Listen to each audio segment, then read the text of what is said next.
ಎಲ್ಲಿಗೆ ಹೋಗ್ಬೇಕು ಮೇಡಮ್? ಸ್ಮಶಾನಕ್ಕೆ. ಯಾವ ಸ್ಮಶಾನ? ವಿಲ್ಸನ್ ಗಾರ್ಡನ್ ಸ್ಮಶಾನ. ಸರಿ ಸರಿ, ಮೀಟ್ರ್ ಮೇಲೆ ಡಬಲ್ ಆಗುತ್ತೆ. ಪರವಾಗಿಲ್ಲ. ಸರಿ ಬನ್ನಿ.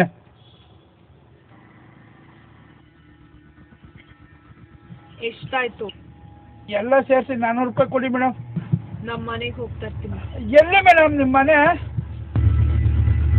ಸರಿ ಸರಿ, ಬೇಗ ಹೋಗಿ ತಗೊಂಬನ್ನಿ.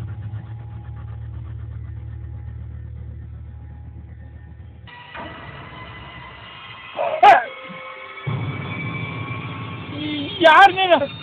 ಕಪ್ಪಿದ್ದೀರ ಇಷ್ಟು ಬೇಗ ಬಿಡಿಸಿರ ಹೆಂಗಾಯ್ತು?